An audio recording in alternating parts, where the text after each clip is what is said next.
Welcome to today's Explainer, where we're jumping right into the cockpit of what was supposed to be a completely routine 7-hour hop from London Heathrow to New York JFK. We are going to unpack one of the absolute most fascinating anomalies ever documented in aviation and physics. Seriously, this is a story that's going to challenge everything you think you know about time, technology, and basic cause and effect. I mean, just imagine sitting in your seat, cruising over the Atlantic, and suddenly you hear this terrifying interrupted announcement from Captain Arthur Pendleton. Literally, just as the word fasten leaves his mouth, the entire cabin is filled with this harsh, ear-splitting shriek of static. And in that exact instant, the world outside the Boeing 777 completely vanishes. All right, let's look at Section 1, the Flight 812 anomaly. So to really understand the physics and the core mystery of what happened here, we have to start with how a state-of-the-art aircraft just suddenly loses its grip on reality. Exactly 45 minutes. That is the precise marker. Just 45 minutes after takeoff, this massive Boeing 777, carrying 242 passengers, flew headfirst into a sudden, totally inexplicable weather event.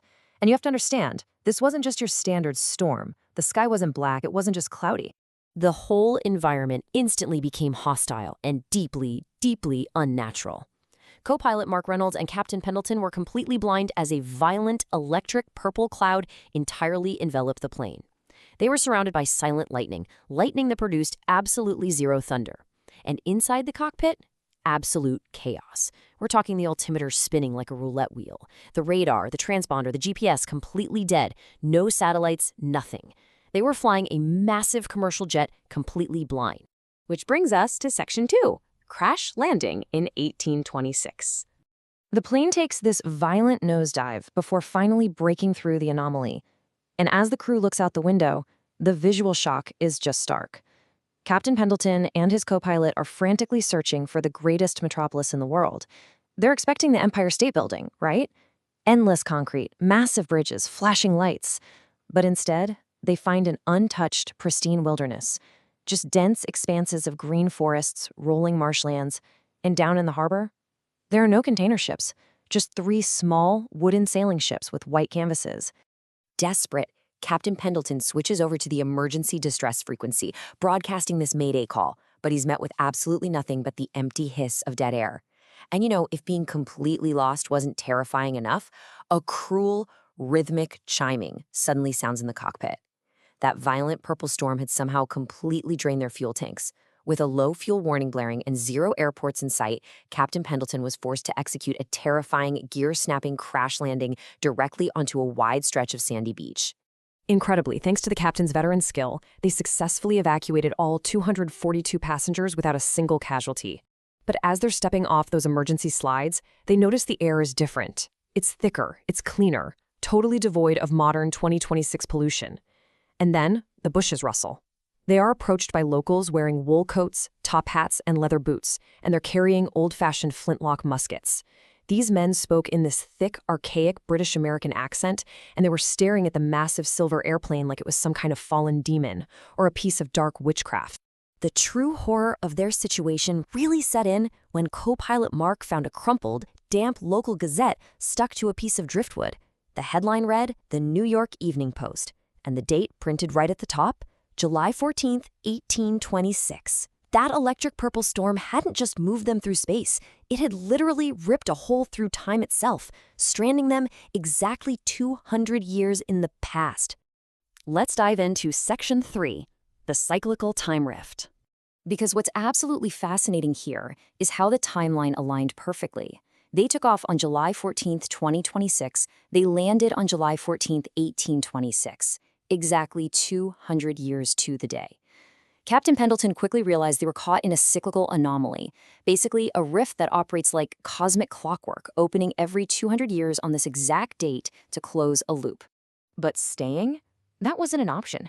As co-pilot Mark pointed out, they were living anomalies. Just by existing, they were polluting the timeline. Already, kids from 1826 were playing on the beach wearing modern yellow life vests. Even worse, a local blacksmith was diligently taking notes in a leather journal while studying the titanium alloy of the Boeing's wing. The crew knew that every single second they spent in 1826 was fundamentally altering the history of the world. This kicks off the race against time in Section 4, escape via Chronos pod. So how do you fly into a rift in the sky when your landing gear is snapped, your engines are dead, and you have zero fuel? Well, the 1826 settlers mentioned they had found a strange metallic capsule washed ashore near the harbor, something they actually mistook for a sea monster's egg. When Arthur and his crew rushed to the docks, they found this: a sleek, futuristic, solar-powered space capsule. Beneath the grime, a digital screen glowed, and a typed letter protected by glass was waiting for them. It was a literal letter from 2026. The crucial takeaway here is that they had a ticket home, but it came with incredibly strict conditions. The letter explained that temporal sensors back in 2026 detected their disappearance, and this unmanned rescue pod was fired into the anomaly after them. Powered by a localized quantum displacement engine, it could create a portal back to 2026. But, and this is a huge but, it could only transport organic data. The physical Boeing 777 had to stay behind. And most terrifyingly, they looked at their watches. The time was 9:40 p.m. The sequence had to be activated at exactly 9:49 p.m. They literally had 9 minutes.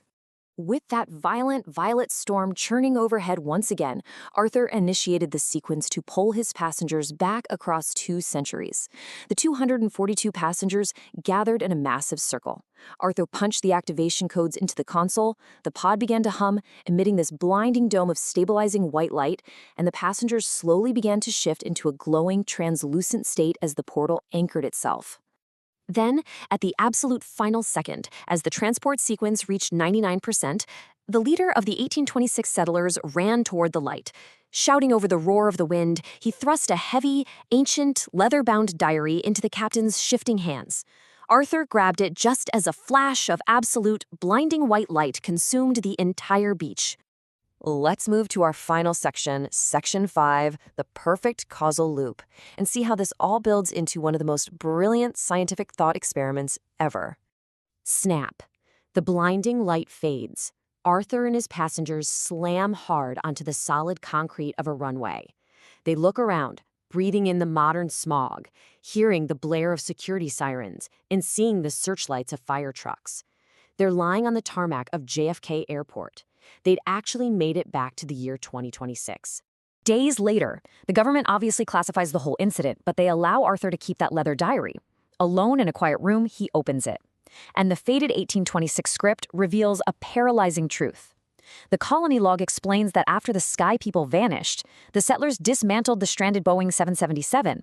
They used its titanium, its complex wiring, and its advanced blueprints to spark a massive leap in human progress. They literally used the plane to build their factories and their engines. But wait, it gets even more shocking. The diary notes that a man named Pendleton stayed behind in secret to guide this new age of machinery.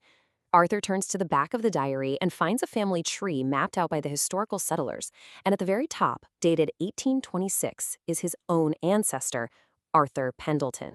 This entire explainer perfectly demonstrates what physicists call a causal loop, or a bootstrap paradox. Their crash into the past wasn't an accident. It was a foundational necessity. The titanium from their 2026 plane was melted down in 1826 to kickstart the very industrial revolution that would eventually allow humans to build that exact Boeing 777 200 years later. They didn't just survive history, they created it. The loop is flawless. And that is exactly where I want to leave you today, with this completely mind-bending paradox to ponder. If the future plane provided the technology for the past, and the past used that technology to eventually build the future plane, where did the information and the plane itself originally come from? It's a perfect cycle with absolutely no origin point. Thank you so much for joining me on this incredible journey through time, and as always, keep questioning the impossible.